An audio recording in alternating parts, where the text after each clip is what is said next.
Ayan na mga ka-farmers po, ang ating kalamansi ay grabe namumuti sa bulaklak. Ay kumpul-kumpulan ang mga lumusot. Lahat po ng dulo. May masisiyahan ka mga ka-farmers po doon sa bulaklak ng ating kalamansi. Ayan, lulusog naman, iba po talaga pagka po umulan. Yung biyaya na kumbaga ito mga farmers po ay pataba dito po sa ating mga kalamansi. Kaya gustong gusto po niya na siya po ay nabubusog ng tubig mula po doon sa matindi pong init.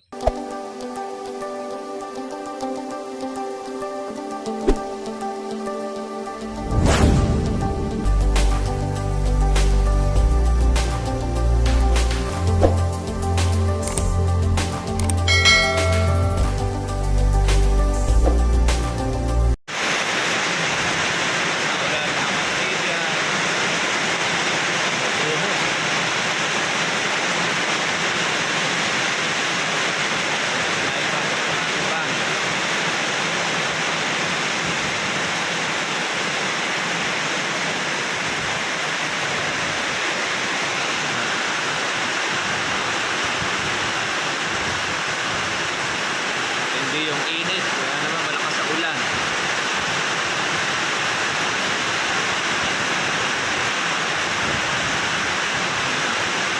Kaya masaya ang mga kalamansi farmers.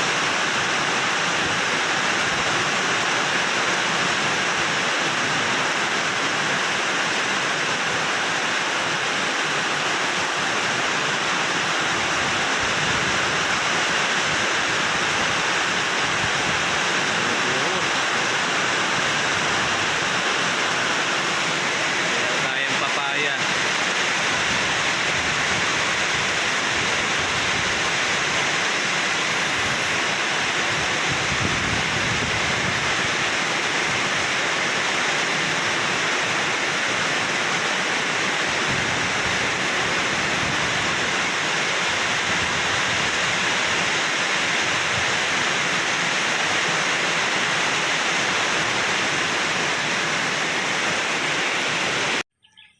Ayan na mga ka-farmers po, ang ating kalamansi ay grabe namumuti sa bulaklak. Ay kumpul-kumpulan ang mga lumusot. Lahat po ng dulo. May masisiyahan ka mga ka-farmers po doon sa bulaklak ng ating kalamansi. Ayan, lulusog naman, iba po talaga pagka po umulan.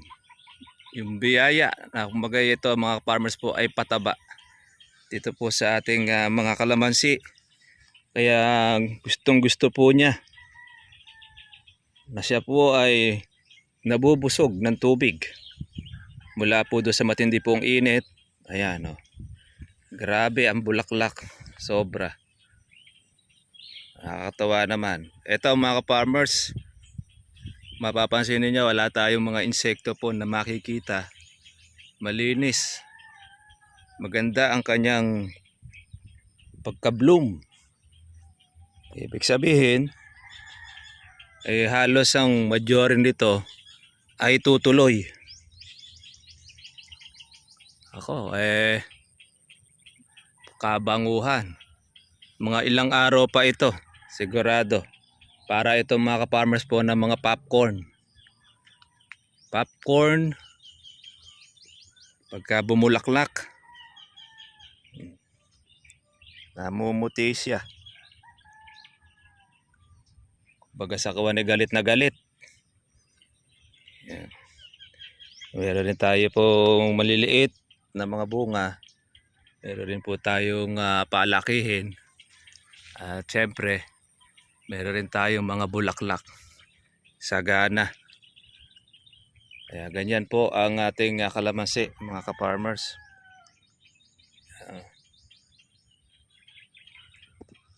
Umataw po ang malakas na ulan po kanina.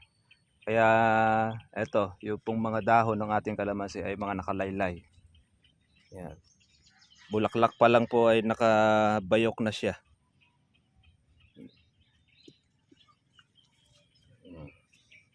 Yan ang ating kalamansi. Panahon po mga ka-farmers po ng Mayo, yan, ang ani nito ay mga buwan na po siya ng September. Kaya lang, ang presyo po mga ka-farmers po ng September, yan po yung pinakaputik or pinakamababa ang presyo. Hindi po yung mga ka-farmers nagmamaliw. Kadalasan, yan po yung nakikita po natin sa palengke na makakuha siya, matumal. Pero kahit po mga ka-farmers na ganon, nauubos pa rin ang kalamansi at hindi po siya nasisira, nabibili kahit na mura. Kahit meron po siyang mga reject o dilaw, nakukuha naman po yan ng ating po mga pigaan. Kaya ito, hindi na po natin ito mga ka-farmers po ni spray. Baka po mamaya, note natin sa ating mga katribya, kayo po ay mag-i-spray pa na itong ating mga bulaklak. Ay wag na. Dahil yan po ay maaalagaan na po siya mga ka-farmers po ng ating ulan. Kaya lahat ng ating pong mga kalamansi ay magbubulaklak. Pati po yung mga nasa paso ay magsisipagbulaklakan din po yan. Ayan o, lahat po mga ka-farmers po ng dulo. Oh. Lahat ay merong mga sunong. At saka makikita ninyo mga ka-farmers po yung taba po ng kanyang mga petals. Although meron po siyang organic fertilizer na ate pong inilagay na gayon pa lang mga ka-farmers po ito kakainin ng husto. Kaya ayan. Kaya nung makaramdam po siya noong ating malalakas na ulanan, ayan na po yung mga bulaklak malalaki na. Meron na po siyang mga bumuka. Meron nabubuka pa lang. Ay pansinin niyo oh. Wala pong mga insekto po na lilipad-lipad. Compare po natin itong mga nakaraang mga buwan ng Disyembre, January, February, ay halos talaga pag nag-spray ka ilang araw lang ay makikita ninyo marami na rin pong insekto. Pero ito hindi. Alam niyo po mga ka-farmers kung bakit ang mga insekto po ngayon ay hindi po makaporma ito pong tagulan na ito. Itong patagulan. Kasi una-una, lahat po ng mga kalamansi, merong ganito karami pong mga bulaklak. Yung pong mga insekto, lito na rin sila kung saan ng kanila pong dadapuan. Kasi hindi sila po pwede na lumayo doon sa kanilang katabi, puro rin ng bulaklak. Hindi po kagaya ng Tagaraw, pag nag-spray ka, lahat lang po nagpatubig at nagpataba, doon po lilipat mga ka-farmers po yung ate pong mga insekto pagka po kumagat na po ng ating abono. Pero pag nag-spray ka, lilipat naman sa kabila. Sabihin, meron silang lilipatan yung hindi nag-alaga. Ngayon, lahat ng kalamansi ay meron pong bulaklak. Kaya ang mga insekto, nalilito rin sila kung alin ang kanilang dadapuan. Kaya sa dami po ng mga bulaklak na inilabas, hindi nila kayang agarin. Kaya kung mapapansin po ninyo, bakit sa tag-ulan ay napakaraming bungang kalamansi? Dahil hindi nila kayang maagad ang lahat ng dami ng bulaklak na yan. Kasi lahat po ng area, lahat ng lugar, basta't merong kalamansi, kahit nasa paso, mamumulaklak pagka panahon ng tag-ulan. Ito yung tinatawag natin na season na bungahan. Ito, wala na po tayong ganong gastos po dyan, mga katribya. Dito po sa ating po mga bulaklak na ito. Hindi na po natin ito in-spray na siya. Hindi na rin po natin ito ganong pinatabaan ng marami. Yan. Ito ay bunga na po siya ng ating malalakas po na ulan. Sa tagal po na panahon na sila po ay matindi po yung init na naranasan. Tapos po siyempre dumating po yung point na sila ay mabusog ng tubig. Kaya naman po pati bulaklak ay busog din.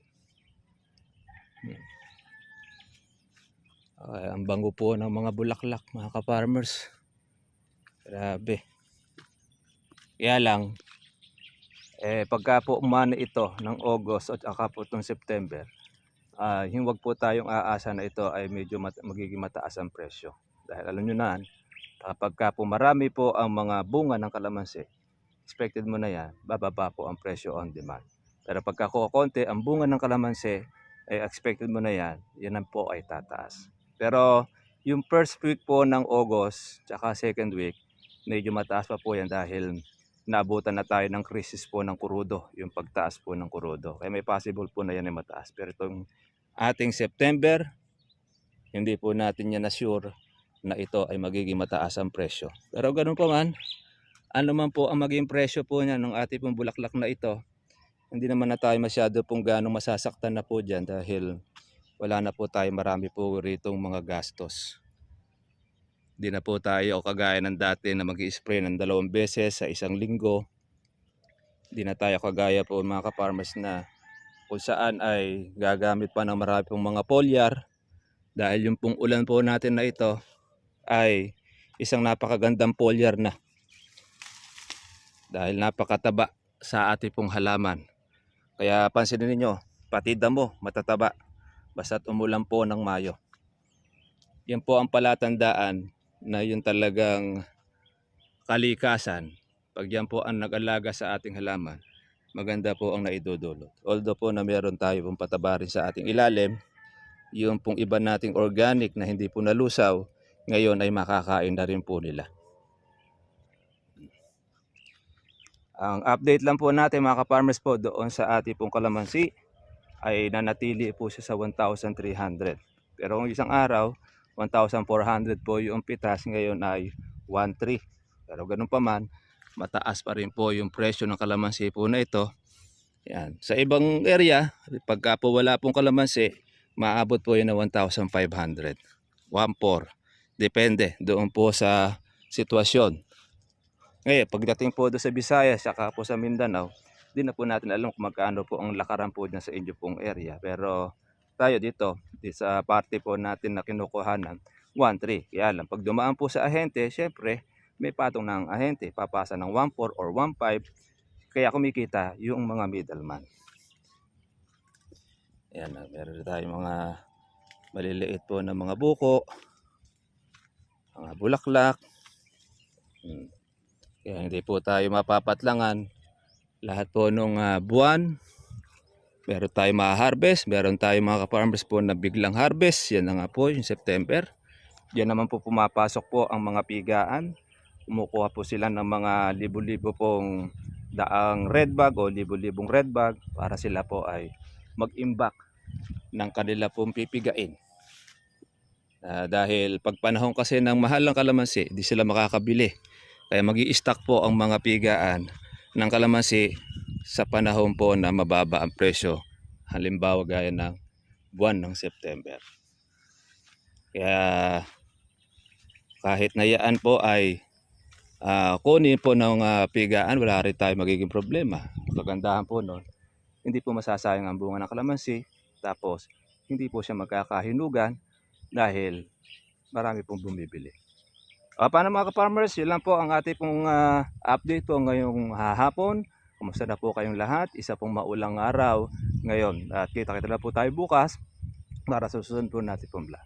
God bless po sa inyo lahat mga katribya. Bye-bye. Ayan, mga patay na rin po yung mga damo ng ating kalamansi nila tatay, yung kanya pong batang kalamansi.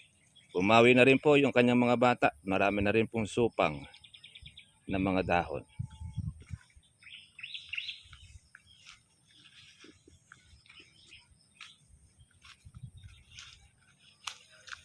Grabe ang bulaklak. Siyempre matataba rin po ang ating mga damo. Kaya mag-i-spray na rin po tayo sa mga pagkakataon. So mga katribya, pamitas po tayo ng ating pang dala sa Bataan. Para doon sa ating biyanan. Dahil bibihira po ang kalamansi ito mga ka-farmers. Kaya uuwi na po tayo ng kalamansi. Katapos po ng ulan. Yan. Para meron silang pang stock Kagandahan po ng berde, matagal ito maubos. Pwede siyang stock, hindi kagaya po ng dilaw, matagal. Ay, sandali lang. Dali lang po masira. Kaya kailangan pagka mayroong reject, kailangan na i-juice mo na kagad. Ilagay nyo na sa bote. Tapos ilagay nyo sa rep kung meron kayong rep. Timang kaya, pwede nyo lutuin, lagyan nyo ng asukal. Pwede nyo kalamansi juice. Kaya magtitimpla kayo ng kalamansi. Ayun, yun na lang yung ilalagay ninyo. Meron na kayong kalamansi juice. Okay, marami na yan. Sige mga ka-farmers, kita na po tayo po bukas.